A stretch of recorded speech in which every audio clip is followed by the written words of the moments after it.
नमस्कार दोस्तों, मेरा नाम है जॉन क्रूगर और स्टडी ओक्लॉक में मैं आप सभी को स्वागत करता हूं। दोस्तों, हाल ही में यूपी की हाथरस जिले में घटी एक गैंगरेप और मर्डर की घटना पूरे देश में खलबली मचा दिया। एक 19 साल की दलित महिला की बड़ी निर्दयता के साथ बलात्कार होती है और बाद में उस पीड़ित महिला की मृत्यु हो जाती है। जिस तरीके से पीड़ित महिला पर हैवानियत बरती गई, उससे इंसानियत शर्मसार हो जाता है। लोगों में गुस्सा बहुत ज़्यादा है। लोग सड़कों पर उतर आए सरकार और प्रशासन को ये सवाल पूछते हुए, और कितनी निर्भया। दोस्तों, ये टॉपिक करंट अफेयर्स के लिए चुना गया। आप सभी से मेरा निवेदन है कि इसे पॉलिटिक्स का मुद्दा ना बनाएं, घटना की गंभीरता को समझें। आइए हम डिस्कस करते हैं कि इस तरह की घटनाओं को बार बार क्यों अंजाम दी जा रही है। क्या लोगों की जहन में कानून की बिल्कुल खौफ नहीं है? हमारी सिस्टम क्या सड़ चुकी है? आज हम जानेंगे कि बलात्कार के खिलाफ हमारे देश में क्या क्या कानूनन प्रावधान है। तो जानने से पहले आप सभी से मेरा एक अनुरोध है कि इस चैनल को सब्सक्राइब कीजिए। ये वीडियो अच्छा लगे तो लाइक और शेयर कीजिए। इस टॉपिक से जुड़ी कोई सवाल या ओपिनियन है तो कमेंट कीजिए। तो आइए शुरू करते हैं। पहले हम एक नज़र पूरे घटना पर डाल लेते हैं। तो घटना कुछ इस प्रकार थी। 14 सितंबर की सुबह हाथरस जिले की बुलगड़ी गांव में दलित वाल्मीकि परिवार की एक 19 साल की महिला उसके मां के साथ खेत में घास काटने के लिए जाती है। काम के दौरान जब वो अपनी मां से थोड़ी दूर हो जाती है, उस मौके का फ़ायदा उठा के उसी गांव की 4 युवा जो तथाकथित ऊंचे ठाकुर खानदान से है, उन्होंने उस महिला की बड़ी निष्ठुरता के साथ शारीरिक अत्याचार और बलात्कार करते हैं। इस हादसे के लगभग 2 घंटे बाद वो महिला बाजरा की खेत में फटी हुई कपड़े के साथ बेहोश पाई जाती है। ये देखिए, मौका बर्दात कुछ इस प्रकार थी। बाजरा की खेत इतना लंबा होता है कि हाथी भी इसके अंदर आराम से छुप सकता है। तो इसके बाद उस महिला को तुरंत चांदपा पुलिस स्टेशन ले जाया जाता है। पुलिस के मुताबिक उस वक्त पीड़ित महिला इतनी बुरी हालत में थी कि ठीक से बात तक नहीं कर पा रही थी। अपराधियों ने उसी की दुपट्टा उसके गले में डाल के जब उसको घसीटते हुए खेत की गहराई में ले जा रहा था, उस दौरान उसकी रीढ़ की एक हड्डी टूट जाती है और जुबान अपनी ही दांतों तले कट जाती है। आखिरकार पुलिस ने विक्टिम की मां के बयान पर एफआईआर दर्ज कर लेता है।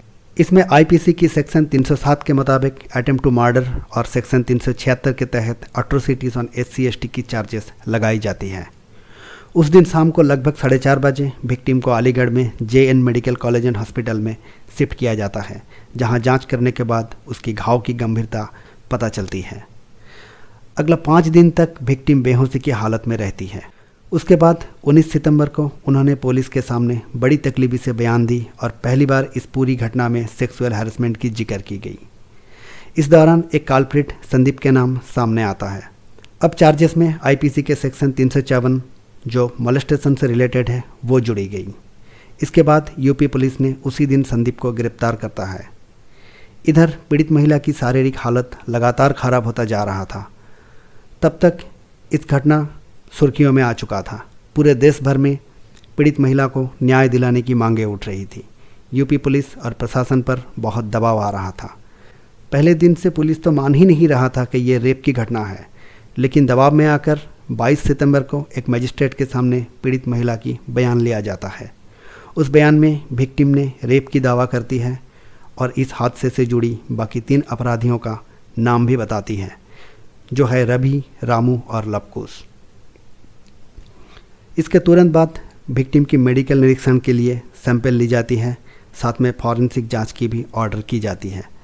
अगला 5 दिनों में यूपी पुलिस ने काफ़ी तत्परता दिखाता है और सारे आरोपियों को अपने हिरासत में ले लेता है। 28 सितंबर को पीड़ित महिला की शारीरिक स्थिति बहुत ही नाजुक हो जाती है और उसे तुरंत दिल्ली की सफदरजंग अस्पताल में शिफ्ट कर दिया जाता है। पर इधर भी हालत बिगड़ती चली गई।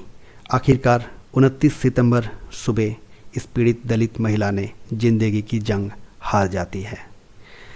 जिंदगी ने तो मौत के आगे घुटने टेक चुका था, पर इस अभागी के नसीब में ढोंग की अंतिम यात्रा भी नहीं लिखा था। आखिरकार 30 सितंबर को लगभग रात के 3 बजे पुलिस ने विक्टिम की लाश को बुलगड़ी लाता है और उनके परिवार से बिना पूछे ही लाश को जला देता है। इस तरह से रात की अंधेरे में सबको जला देना मानो जैसे आग में घी डालने की काम कर जाती है। स्थिति की गंभीरता को समझते हुए उत्तर प्रदेश सरकार ने तुरंत ही हाथरस जिले की एसपी, डीएसपी, डीएम और चांदपा थाने की एसएचओ को सस्पेंड कर देता है और पूरे घटना की जांच पड़ताल के लिए एक स्पेशल इन्वेस्टिगेशन टीम बिठाई जाती है। लोगों में भड़कती हुई गुस्से को देखते हुए उत्तर प्रदेश सरकार ने पीड़ित महिला के परिवार को 25 लाख रुपये की मुआवजा और परिवार की एक सदस्य को सरकारी नौकरी देने की घोषणा करती है। पर इससे लोगों की गुस्सा दबाया नहीं जाता। लोग सड़कों पर उतरकर न्याय की मांग करने लगते हैं। इस दौरान इलाके की लॉ एंड ऑर्डर की स्थिति बिगड़ न जाए, उसके लिए प्रशासन ने बुलगड़ी गांव समेत उधर आने जाने की सभी रास्तों पर धारा 144 जारी करता है और गांव को मानो जैसे एक किले में तब्दील कर देता है, जहां बाहर से ना किसी को घुसने दिया जा रहा था, ना ही अंदर से किसी को बाहर आने दिया जा रहा था। भूतपूर्व कांग्रेस अध्यक्ष राहुल गांधी और उनके बहन मिसेस सोनिया वाड्रा ने जब पीड़ित महिला की परिवार से मिलने के लिए आए तो उन्हें बीच में ही रोक लिया जाता है और शाम तक दिल्ली वापस कर दिया जाता है। इलाहाबाद हाईकोर्ट ने इस केस की सुओ मोटो कॉग्निजेंस लेते हुए पुलिस और प्रशासन की सभी बड़े अधिकारियों को सामन करते हैं। देश भर से जुडिशियल इंटरवेंशन की मांगें उठती हैं। इस पूरे केस में पुलिस की भूमिका को लेकर काफ़ी सारा सवाल उठ रही है। आइए देखते हैं कि इस केस में पुलिस और प्रशासन द्वारा क्या क्या प्रोसीड्यूरल लैप्सेस हुई है। पुलिस द्वारा पहली गलती ये थी कि 0 आवर में बलात्कार की कंप्लेन नहीं ली गई थी। विक्टिम की मां दावा कर रहे हैं कि उन्होंने बार बार सेक्सुअल असल्ट की जिक्र की थी, पर पुलिस ने उनकी एक भी नहीं सुना। इससे ये हुआ कि पहले ही दिन से ये रेप का केस नहीं बना, जिस कारण पीड़ित की मेडिकल जांच करवाने में बहुत देर लग जाती है। 22 सितंबर को यानी कि हादसे की 8 दिन बाद जब विक्टिम ने मजिस्ट्रेट के आगे अपना आखिरी बयान देती है, जिसमें उसने 4 आरोपियों द्वारा बलात्कार की दावा करती है, तब जाके प्रशासन ने मेडिकल एग्जामिनेशन और फॉरेंसिक जांच के लिए सैंपल कलेक्ट करता है और दोनों ही रिपोर्ट में स्पर्म या सेमेन की कोई भी ट्रेसेस नहीं मिलने की बात कही जाती है, जो इस केस में गैंगरेप की संभावना को नकार देती है। मेडिकल साइंस के अनुसार शरीर के अंदर स्पर्म 90 घंटे से ज़्यादा सर्वाइव नहीं कर सकता। इस केस में तो 8 दिन बाद सैंपल लिया गया था, तो जाहिर सी बात है कि स्पर्म या सेमेन की ट्रेसेस नहीं मिल सकता था। अब कानून ये कहता है कि कोई भी अगर बलात्कार की शिकायत करे तो 72 घंटे के अंदर उसकी मेडिकल टेस्ट होना जरूरी है, पर इस केस में ऐसा कुछ भी नहीं हुआ। पुलिस से एक और चूक भी हुई। क्रिमिनल अमेंडमेंट लॉ 2013 के अनुसार एक रेप विक्टिम की फिजिकल एग्जामिनेशन के साथ साथ साइकोलॉजिकल काउंसलिंग होना भी जरूरी होता है, जो इस केस में कतई नहीं की गई। और आखिर में पुलिस ने जिस तरीके से जल्दबाजी में सबकी अंतिम संस्कार किया, वो पुलिस को बिल्कुल कटघरे में खड़ा कर देता है। हाई कोर्ट ने प्रशासन से पूछा कि वाकई में पुलिस ऐसा कर सकता है क्या? ऐसा कौन सा कानून है जिसके तहत पुलिस ने सबको जला दिया, वो भी विक्टिम के परिवार से बिना पूछे? यह काम बिल्कुल गैर कानूनी था। अब सवाल ये उठती है कि पुलिस ने इतनी जल्दबाजी क्यों बरती? क्या इस तरीके से पुलिस ने अपना गलतियों को मिटाने की कोशिश की?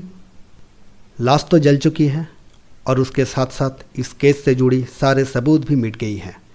अब अगर कोई चाहे भी तो दोबारा फॉरेंसिक जांच संभव नहीं होगा। नेशनल क्राइम रिकॉर्ड्स ब्यूरो ने रिसेंटली एक रिपोर्ट पेश की। इस रिपोर्ट में पिछले साल भारत में महिलाओं पर हुई अपराध की एक आंकड़े पेश की गई है।